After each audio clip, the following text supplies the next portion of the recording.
नमस्कार। कहानी संसार में आज मैं आपको छोटी सी एक कहानी सुनाती हूँ। खोजा राजमहल के सामने से गुजर रहा था। उसने देखा कि मंत्रियों की निगरानी में बहुत से मजदूर महल की दीवार को ऊंचा बना रहे हैं। उसे बड़ा आश्चर्य हुआ। उसने पूछा, यह दीवार पहले से भी ऊंची है, इसे और ऊंचा बनाने की क्या ज़रूरत है? तुम भी कैसे मूर्ख हो खोजा, इतनी सी बात नहीं समझते। एक मंत्री बोला, यह दीवार बाहर से आने वाले चोरों को रोकने के लिए बनाई जा रही है, ताकि वे राजमहल से सोना, चांदी, हीरे मोती न चुरा ले जाएं। यह सुनना था कि खोजा पहले तो मंद मंद मुस्कुरा रहा था, फिर खुलकर हंसा। फिर भी उसका मन शांत नहीं हुआ तो वह जोर जोर से हंसने लगा। खोजा की हंसी तो थमने का नाम ही नहीं ले रही थी। खोजा को हंसते हुए देखकर मौजूद तमाम मंत्री अफसर पहले तो ऐसी बात को लेकर हैरान हुए। खोजा इतनी सी बात पर क्यों हंस रहा है? और देर तक वह हंसता रहा तो उनकी हंसी में अपनी बेइज्जती महसूस हुई खोजा को।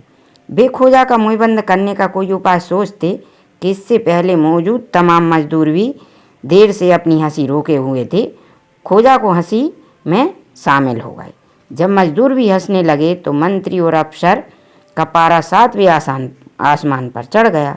वे खुद तो खोजा को कोई सज़ा दे नहीं सकते थे। उसे पकड़कर राजमहल के अंदर ले गए। अब आलम यह था कि आगे आगे हंसता हुआ खोजा चल रहा था, उसके दोनों तरफ पकड़े हुए मंत्रीगण अफसर चल रहे थे। उनके पीछे पीछे मजदूर भी चल रहे थे। मंत्रियों ने जब राज दरबार में पहुंचकर खोजा को बादशाह के सामने पेश किया तो उस पर यह इल्ज़ाम लगाया कि अपनी हंसी बिखेर कर मजदूरों का ध्यान काम से हटा रहा था, लिहाजा इसे सरकारी काम में दखल देने के जुर्म में कड़ी से कड़ी सज़ा दी जाए। बादशाह ने खोजा से पूछा, खोजा तुम्हें अपना गुनाह कबूल है?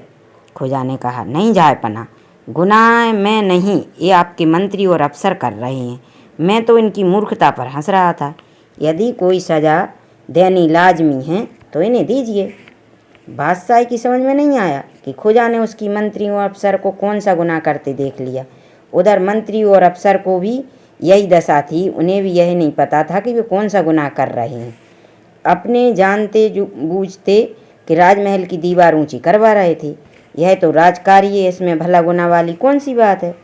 एकाएक बादशाह को लगा हो ना हो खोजा ने इन्हें दीवार बनाने वाले मसाले में मिलावट करते देख लिया, या फिर दीवार में लाई गई सामग्री में कुछ अपने घरों में ले जाते देख लिया, या फिर लापरवाही से काम अंजाम देते देख लिया। इनमें से दरअसल हुआ क्या है, यह खोजा से ही जानने के लिए बादशाह ने पूछा। खोजा, हम जानते हैं कि तुम कभी झूठ नहीं बोलते, किसी की बेपरवाह, हमेशा आम जनता और हमारी रियासत की भलाई के बारे में सोचते हो। तुमसे यह जानना चाहते हैं हम कि हमारे राज कर्मचारियों ने कौन सा गुनाह किया है, उसका खुलासा करो। हम तुम्हें यकीन दिलाते हैं कि यदि वे सचमुच गुनाहगार पाए गए तो हम उन्हें सज़ा देंगे और तुम्हें इनाम देंगे। जिस मंत्री ने अब तक खोजा की दोनों बाजू पकड़ी थी, उन्हें अपनी बाजू छोड़ देने के लिए कहा और आंखों ही आंखों में इशारा कर दिया।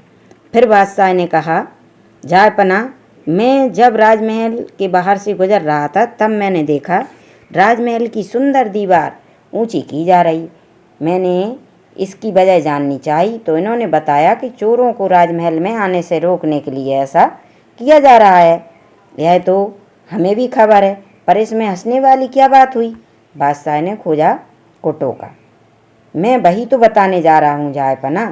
दरअसल पहले तो मुझे यह जानकर अफसोस हुआ कि ये लोग राजमहल की दीवार की और भी ऊंचा करके खूबसूरती को मटियामेट कर रहे हैं।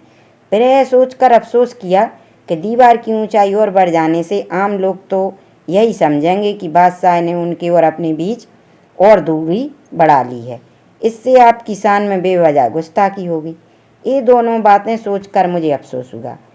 मेरी शुरू की हंसी दरअसल हंसी नहीं बल्कि अफसोस था, खिसियाना इजहार था।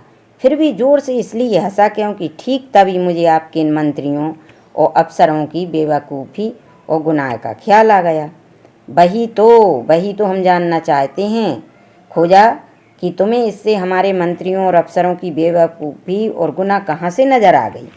बादशाह ने खोजा को जरा ज़्यादा ही विस्तार से बताने को कहा। बीच में फिर टोका, समझते देर नहीं लगी कि आपको राजमहल में चोरियों की बजाय ज़रूर इन्हीं लोगों ने है बताई होगी।